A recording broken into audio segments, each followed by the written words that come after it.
यार तुम्हारे घर में भाई बाप नहीं है क्या? मतलब सारी वुमेन कम्युनिटी को बदनाम करके रख दो तुम। जो लड़कियां ऐसे झूठे रेप केस डालती हैं, ऐसे झूठे हरासमेंट के एलिगेशंस लगाती हैं, तुम्हें शर्म नहीं आती ऐसे करते हुए?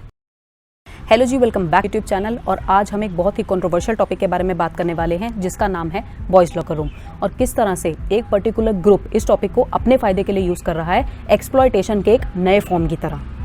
तो स्टोरी कुछ इस तरह से है, मैं आपको बहुत ब्रीफ में बता देती हूँ कि अपेरेंटली एक लड़की ने एक फ़ेक प्रोफाइल बनाई और किसी लड़के को उसने बहुत सारे मैसेजेस किए कि हम सो एंड सो एक लड़की के ऊपर सेक्सुअल असॉल्ट करते हैं, उसका गैंग रेप कर देते हैं, उसके ऊपर हम सेक्सुअल क्राइम कर देते हैं, और बहुत सारे उसने डेरोगेटरी पोस्ट भेजे उस लड़के को फेक प्रोफाइल बना के कि भाई हम लड़की के साथ ऐसा ऐसा ऐसा ऐसा उल्टा सीधा करते हैं। उस लड़के ने उस लड़की को कर दिया मना। उसने बोला कि भाई नहीं, मैं तो ये सब करूँगा नहीं, और उसने उससे बात करनी बंद कर दी। ठीक है, लेकिन उस लड़के ने एक समझदारी वाली चीज़ ये करी कि उसने जो भी चैट हुई थी, स्नैपचैट के ऊपर हो रही थी ये सारी चैट। स्नैपचैट एक ऐप है, उसके ऊपर ये चैट हो रही थी उस लड़की के बनाए हुए फेक प्रोफाइल और उस लड़के के साथ। ओके, तो उस लड़के ने स्क्रीनशॉट ले लिए उन चीज़ों के, और वो स्क्रीनशॉट उसने सेव कर लिए और अपने सारे के सारे फ्रेंड्स में वो स्क्रीनशॉट उसने भेज दिए कि भाई देखो कोई ऐसा ऐसा करके कोई लड़का है और ये मुझे ऐसी ऐसी चीज़ें बोल रहा है, और जिस लड़की के लिए वो बोल रहा है वो उसकी जान खतरे में है, भाई उसके ऊपर कोई भी क्राइम हो सकता है, किसी भी तरह का सेक्सुअल असॉल्ट हो सकता है, रेप हो सकता है। तो उसने अपने दोस्तों में वो स्क्रीनशॉट्स सर्कुलेट कर दिए। अब ऐसी चीज़ें बहुत जल्दी फैलती हैं, इनकी टेंडेंसी होती है फैलने की। तो जितने भी उसके फ्रेंड्स थे उन सब ने अपने सोशल मीडिया पे डाला, उस लड़के ने अपने सोशल मीडिया पे डाला, और इस तरह से सोशल मीडिया पे, इंस्टाग्राम पे, स्टोरीज़ पे सर्कुलेट होते होते ये जो स्नैपचैट के स्क्रीनशॉट्स थे ये पहुंच गए बॉयज़ लॉकर रूम नाम के एक प्राइवेट ग्रुप पे। ये बॉयज़ लॉकर रूम नाम का एक प्राइवेट ग्रुप इंस्टाग्राम पे था। मतलब स्नैपचैट, इंस्टाग्राम दो अलग प्लेटफॉर्म है, ध्यान रखिएगा। ठीक है, इंस्टाग्राम पे बॉयज़ लॉकर रूम नाम का एक प्राइवेट ग्रुप था जहाँ पे 13-14 साल के टीनेज गर्ल्स एंड बॉयज़ दोनों ये डेरोगेटरी पोस्ट डालते थे, ऑब्जेक्टिफाई करते थे मैन को, वुमन को। ठीक है, और वहाँ पे ये स्क्रीनशॉट्स पहुँच गए, तो लोगों को लगा कि भाई इस बॉयज़ लॉकर रूम में ही गड़बड़ हो रही है। यहीं पे जो बच्चे हैं, ये 13-14 साल के बच्चे हैं, ये ऐसी ऐसी बातें कर रहे हैं, सेक्सुअल असॉल्ट की बातें कर रहे हैं, गैंग रेप की बातें कर रहे हैं, रेप की बात कर रहे हैं, और ऐसे कह रहे हैं कि भैया हम लड़कियों पे हमला कर देंगे, ऐसे कर देंगे, वैसे कर देंगे, और मामला पुलिस वगैरह तक पहुँच गया। बॉयज़ लॉकर रूम वाली चैट का कोई लेना देना नहीं था इन स्नैपचैट वाली स्क्रीनशॉट से। लेकिन जब तक ये सच्चाई पता नहीं थी तब तक बहुत सारी चीज़ें, उल्टी सीधी चीज़ें फैली। मतलब कि ये भी बोल दिया गया कई आर्टिकल्स में कि mail privilege is a real and existential threat, और फाइनली एक ऐसा कंक्लूजन निकाल दिया गया कि भैया बॉयज़ ख़राब हैं, लड़के ख़राब हैं, और यही गलत हैं और ये ख़राब हैं। इस तरह का कंक्लूजन बहुत सारी फेमिनिस्ट लोगों ने, फेक फेमिनिस्ट लोगों ने, और बहुत सारे लोगों ने इस तरह से निकाला। बहुत सारी लड़कियों ने बड़े धड़ल्ले से अपने पूरे सोशल मीडिया पे, इंस्टाग्राम पे, ट्विटर पे, सब जगह खूब शेयर किया स्टोरीज़ को, स्क्रीनशॉट्स को कि भाई आज ये स्क्रीनशॉट मिला है, आज ये इन्फॉर्मेशन मिली है, खूब शेयर किया भर भर के। जब ये सच सामने आ गया तो बहुत कम लोगों ने इस चीज़ को अपनी स्टोरी पे डाला और इस चीज़ को मेंशन किया अपनी स्टोरी पे कि भैया देखो हमें अभी पता चला है कि ये एक लड़की ने करा है। तो मैं पूछना चाहती हूँ ऐसे फेक फेमिनिस्ट या ऐसे लोगों से कि भाई बहन अब तुम कहाँ गई, अब तुमने सच क्यों नहीं बताया? ठीक है, कई लड़कियों को ऐसे मैसेज भी किए गए कि भाई जब आपने सारी बातें बताई और आपने जब मुद्दा खुला तो आपने सच क्यों नहीं बताया? तो उन्होंने बोला भाई देखो हमें लगा उस टाइम तो सबको यही लग रहा था कि यही रियल है, उस टाइम तो सबने यही माना कि भाई किसी लड़के ने ही बोला है, हमें नहीं पता था, सबको सच यही लग रहा था। नहीं, वो सब ठीक है, लेकिन बहन एक बात बताओ, जब तुमने पूरे इंसिडेंट के बारे में एक एक चीज़ बताने का जहमत उठाई थी अपनी स्टोरी में, अपने सोशल मीडिया पे, तो एक सच बताने की जहमत नहीं उठाई गई तुमसे? अरे तो घर में आग लगी हो तेरी, तो हम क्या कर रहे हैं? धुआं। शुक्र है भगवान तूने ये मौका दिया। कि मतलब it doesn't hurt to put one post of truth when you can post 20 post of that story. ठीक है, जब आप 20 पोस्ट डाल सकते हो ना किसी इंसिडेंट के, एक एक चीज़ बताए जा रहे हो, इन्फॉर्म करे जा रहे हो, तो एक पोस्ट सच्चाई का डालने में हाथ नहीं घिसते भाई। जब सच्चाई का खुलासा हुआ था तो कई लोगों के सोशल मीडिया पे ऐसे पोस्ट आए थे कि भाई the girl was a child, और मतलब बहुत ही इमेच्योर बिहेवियर है इस लड़की का, जो है बहुत ही चाइल्डिश बिहेवियर किया इसने, जो इसने ऐसे किया था, एंड सो एंड सो। ठीक है, और अगर ये एक लड़के ने किया होता तब तो कोई नहीं बोलता कि भैया the boy is a child. Have you ever heard that the boy is a child? कि भाई बहुत इमेच्योरली बिहेव किया इस लड़के ने, ऐसी ऐसी बातें कर दी, भाई गैंग रेप की बातें कर दी, सेक्सुअल मोलेस्टेशन की बातें कर दी, the boy is a child, he is immature, his behaviour was immature. नहीं, कोई नहीं बोलता ये, सब सीधा ये बोलते हैं इस लौंडे को जेल में डालो, बोलते इसको जेल टाइम दो, he is not a child. तब कोई नहीं बोलता ये चीज़, लेकिन लड़की ने करी थी तो भाई ओहो शी इज़ अ चाइल्ड। क्या ये है आपका इक्वालिटी? ये है आपका इक्वालिटी? गलत गलत होता है, चाहे मैन के साथ हुआ हो या वुमन के साथ हुआ हो, गलत गलत होता है।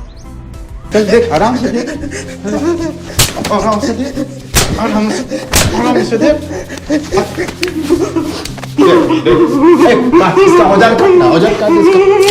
वैसे ही 4 साल पहले सरबजीत सिंह का केस तो याद होगा ही आपको, जहाँ पे कुछ रेड लाइट जंपिंग के ऊपर कुछ बात हुई थी सरबजीत सिंह की और एक लड़की की। अपना लेफ्ट जाने के लिए वहाँ के लिए रास्ता फ्री है। अब उसमें उसका ईगो हर्ट हुआ या क्या हुआ, को साथ में जो लड़के खड़े थे वो भी हंस रहे थे स्कूटी पे, उसको बुरा लग गया, उसने फ़ोटोज़ क्लिक करी। अब तू देख क्या होता है जब मैं कंप्लेंट करती हूँ, जब पुलिस आएगी तेरे घर। उसके ऊपर परवर्ट बोल दिया, उसको हैरासर बोल दिया और सेक्सुअली अब्यूज़, वर्बली अब्यूज़ करने का, सेक्सुअली मोलेस्ट करने का केस डाल दिया उस लड़के के ऊपर। किसी ने उस लड़के की बात सुनी नहीं, बहुत लंबा ये केस चला। 4 साल उस लड़के की लाइफ बिल्कुल ख़राब हो गई, ना उसको जॉब अपॉर्चुनिटीज़ मिली, उसका करियर ख़त्म हो गया। 4 साल वो कहीं सिटी से बाहर नहीं जा सका और एक टाइटल जो लग जाता है मेन के साथ कि भाई ये हरासर है, ये परवर्ट है, ये ऐसा है, ये वैसा है, वो तो लग ही गया। टेलीविजन चैनल्स ने इनको बहुत सारे एडजेक्टिव्स दिए। परवर्ट जी, दिल्ली का दरिंदा, मनचला, पता नहीं क्या क्या लोगों ने मुझे, मीडिया हाउसेस ने मुझे बुलाया। फिर जो मीडिया बोलती है लोगों के मुंह पे भी वही वर्ड चढ़ जाते हैं। तो इस केस में भी उस लड़के की बहुत ज़्यादा ख़राब हो गई लाइफ, जब तक वो एक्विट नहीं हो गया, जब तक उसे इनोसेंट डिक्लेयर नहीं कर दिया गया।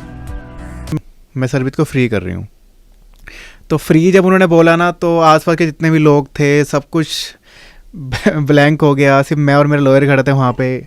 इतनी खुशी थी कि मुंह से कुछ वर्ड ही नहीं निकल रहे थे। मैंने इवन मैम को थैंक यू भी नहीं बोला।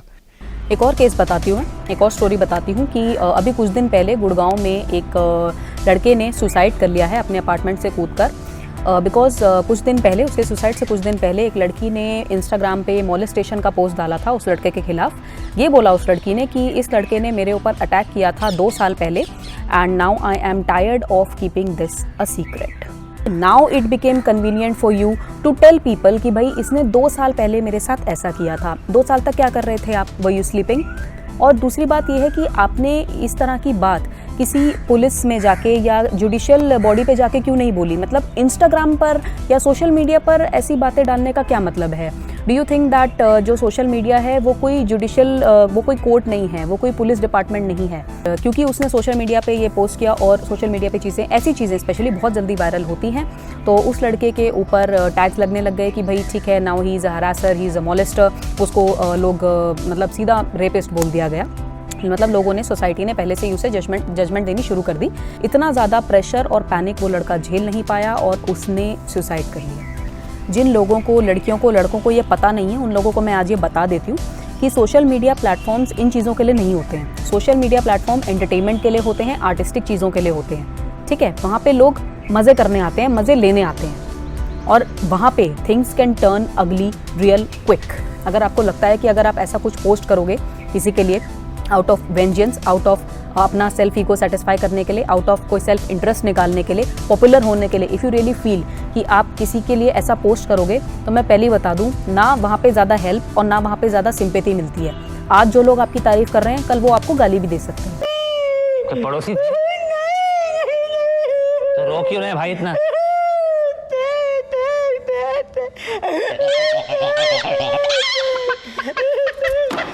मतलब दुख की बात तो ये है कि मेल को तो बेनिफिट ऑफ डाउट तक नहीं मिलता। और सबसे वर्स्ट थिंग जो प्रूव हो गई ये सारे इंसिडेंट्स जो मैंने बताए हैं इससे, वो ये है कि girls are innocent until they are proven guilty and boys are guilty until they are proven innocent. और एक छोटी सी बात कहना चाहूँगा प्रधानमंत्री साहब के लिए, अगर आपकी परमिशन हो तो। उनका नारा है कि बेटी बचाओ बेटी पढ़ाओ। बेटी को जीने का भी हक है, पढ़ने का भी हक है, बट पढ़ी लिखी लड़कियाँ क्या कर रही है सर, आप ये देखिए एक बारी।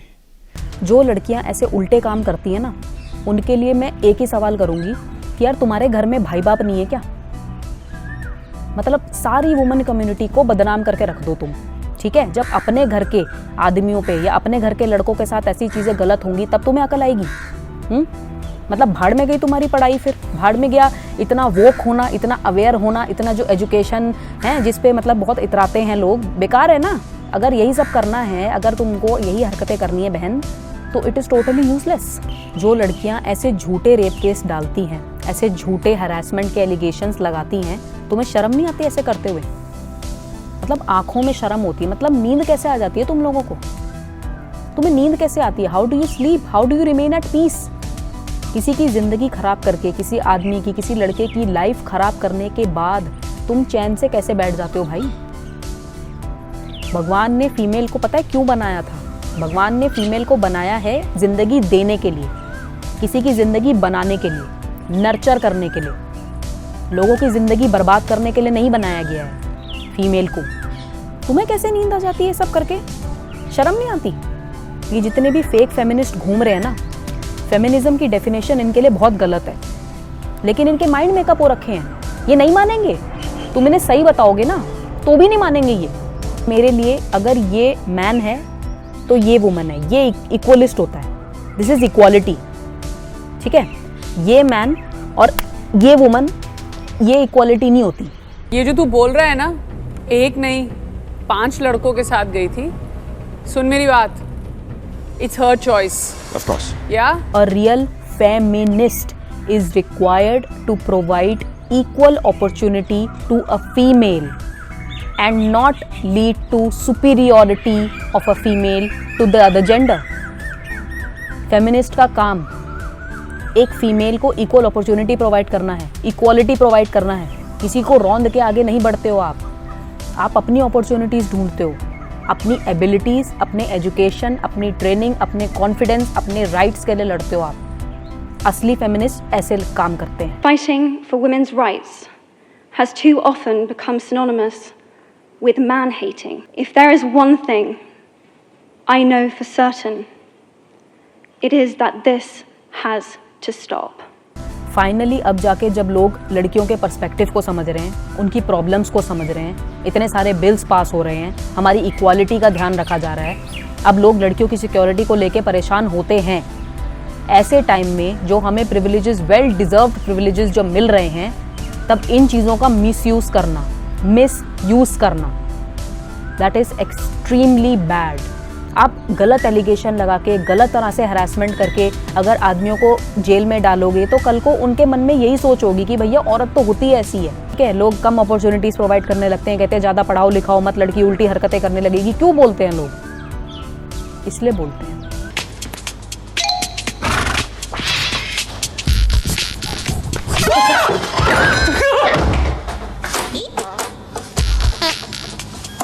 Sorry aunty.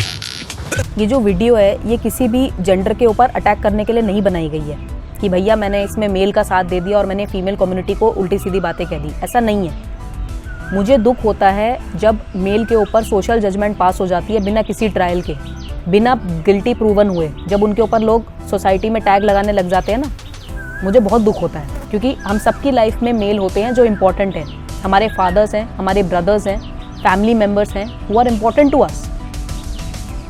और दूसरी बात ये, मुझे तब भी बुरा लगता है जब फीमेल कम्युनिटी में हमारी कोई फेलो फीमेल पर्सन ऐसी चीज़ें करती है, ऐसी चीज़ों में पकड़ी जाती है कि भाई मिसयूज़ किया, अपने राइट्स का मिसयूज़ किया, तब भी बुरा लगता है। इससे पहले भी मैंने एक रैंट वीडियो निकाला था सोशल मीडिया के ऊपर कि किस तरह से सोशल मीडिया के सारे प्लेटफॉर्म आजकल ऑपरेट करते हैं और एक स्मॉल क्रिएटर को या न्यू क्रिएटर को क्या क्या झेलना पड़ता है।